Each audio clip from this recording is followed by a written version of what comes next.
সুপ্রিয় দর্শক শ্রোতা ভাই বোন, সম্প্রতি মাওলানা গিয়াসউদ্দিন তাহরির একটি আলোচনার অংশবিশেষ সোশ্যাল মিডিয়াতে ব্যাপকভাবে ছড়িয়ে পড়েছে। আল্লাহ দনরা সুলকে দিয়া গেলেন আল্লাহ গায়েব হইয়া, আল্লাহর দনরা সুলকে দিয়া গেলেন আল্লাহ গায়েব হইয়া, রাসূলের ধন খাজা পাইয়া,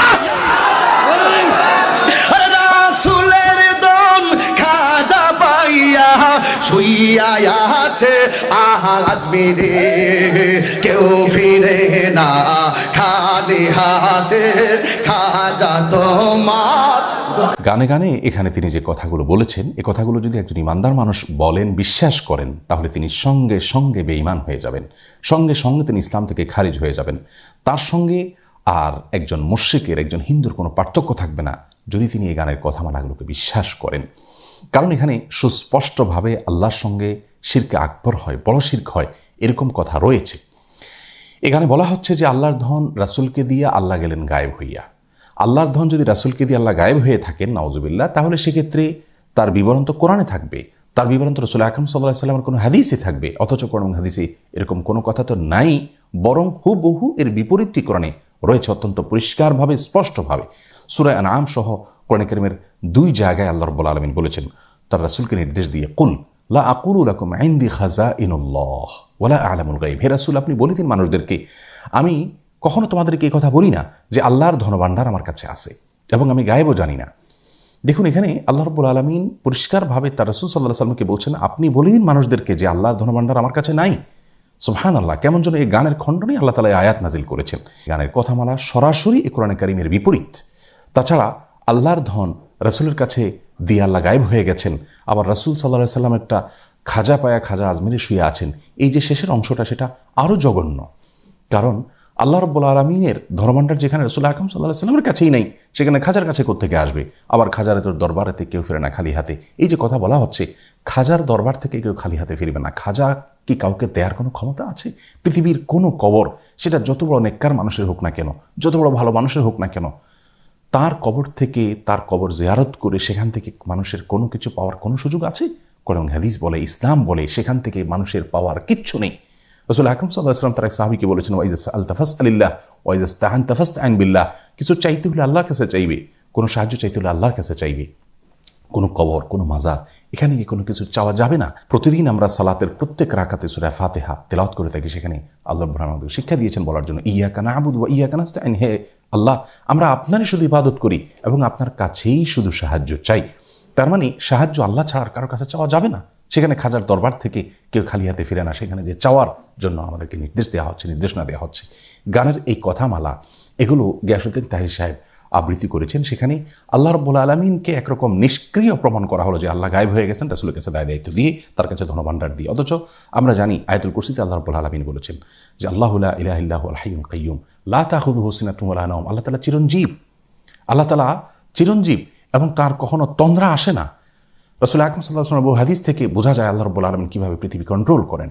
কোরআন কারীমে আল্লাহ রাব্বুল আলামিন বলেছেন, ইউদাব্বিরুল আমর। আল্লাহ রাব্বুল আলামিন সমস্ত বিষয়গুলোকে কন্ট্রোল করে, নিয়ন্ত্রণ করে, সবকিছু আল্লাহ তাআলার হাতে। সেখানে এ ধরনের শিরকি কথা একজন মুসলিমের মুখ থেকে কখনো বাহির হতে পারে না। একজন আলেম তো অনেক পরের কথা, একজন ওয়াইজ বা বক্তা তো অনেক পরের কথা। আরেকজন বক্তা তার পীরের কারামতি বলতে গিয়ে তিনি আল্লাহ রাব্বুল আলামিনের যে পাওয়ার, আল্লাহ রাব্বুল আলামিনের যে শক্তি, সেটা তার পীরের জন্য সাব্যস্ত করেছে। আমি হযরত কিবলা আলমের সামনে তো গোটা কায়নাত আমার হাতের সামনে, এজন্য আমি কোন বলে এটা ফায়াকুন হয়। আল-ইয়াজ বিল্লাহ। একজন মানুষের ঈমান হারা হওয়ার জন্য, কাফির হওয়ার জন্য একথা যথেষ্ট। একথা যথেষ্ট একজন মানুষ বেঈমান হয়ে যাওয়ার জন্য। আল্লাহ রাব্বুল আলামিনের ক্ষমতা হলো তিনি কোন বললে হয়ে যায়, এটা আল্লাহ রাব্বুল আলামিনের পাওয়ার। কোরআন কারীমের 8 জায়গায় আল্লাহ রাব্বুল আলামিন এই কথা বলেছেন বিভিন্নভাবে। সূরা ইয়াসিন আল্লাহ রাব্বুল আলামিন বলেছেন, ইন্নামা আমরুহু ইযা আরাদা শাইআন আন ইয়াকুলা লাহু কুন ফায়াকুন। আল্লাহ রাব্বুল আলামিন কোনো কিছু চাইলে কোন বলেন, এরপর জিনিসটা অটোমেটিক হয়ে যায়। সূরা বাকারা 117 নম্বর আয়াতে আল্লাহ বলেছেন, বাদিউস সামাওয়াতি ওয়াল আরদ ওয়া ইযা কাযা আমরান ফাইন্নামা ইয়াকুলু লাহু কুন ফায়াকুন। আল্লাহ রাব্বুল আলামিন আসমান এবং জমিনের নবমণ্ডল এবং ভূমণ্ডলের সৃষ্টিকর্তা। তিনি কোনো কিছুর ফায়সালা করলে, কোনো কিছু সৃষ্টি করতে চাইলে তিনি কোন বলেন, এরপরে সেটা হয়ে যায়। এরকম 8 জায়গায় আল্লাহ রাব্বুল আলামিন বলেছেন একই কথা। এটা আল্লাহ রাব্বুল আলামিনের শানে শুধুমাত্র খাটে।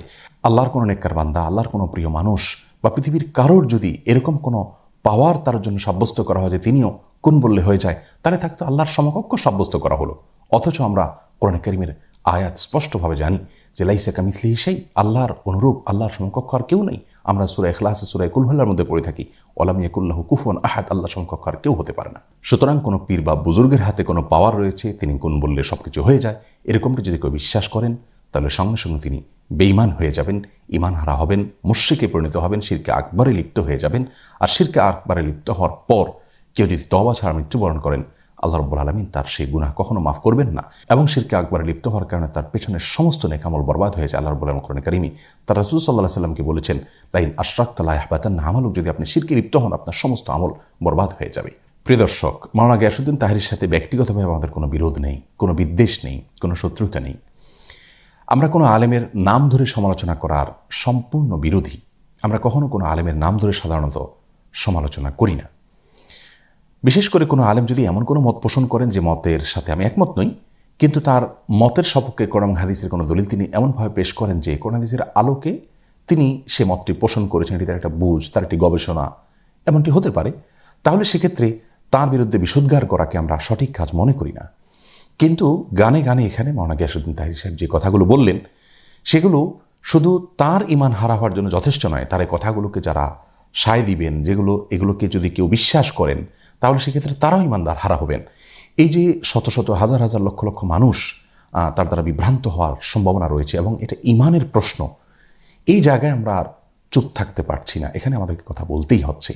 আমি আমার ভাই মাওলানা গিয়াসউদ্দিন তাহেরীর প্রতি বিনীতভাবে আরজ করতে চাই, প্রিয় ভাই আমার, ঈমানের প্রশ্ন আমাদেরকে আল্লাহর কাছে যেতে হবে। আমরা অন্য যাই করি না করি, অন্তত ঈমান হারা হওয়ার মতো কথা, শিরকে আকবর হওয়ার মতো কথা থেকে আমাদের বেঁচে থাকা উচিত। আল্লাহ রাব্বুল আলামিনের ভয়ে অন্তত আপনি তওবা করুন এবং আল্লাহর কাছে ফিরে আসুন এবং আপনার এই কথাকে আপনি প্রত্যাহার করুন। এতে আপনি আল্লাহর কাছে সম্মানিত হবেন, মানুষের কাছেও সম্মানিত হবেন ইনশাআল্লাহ বিইذনিল্লাহ। আল্লাহ তাআলা আমাদের সকলকে শুদ্ধ এবং সুন্দরের পথে থাকার তৌফিক দান করুন, ঈমান হারা হওয়ার মতো কথা এবং বিশ্বাস থেকে বেঁচে থাকার তৌফিক নসিব করুন।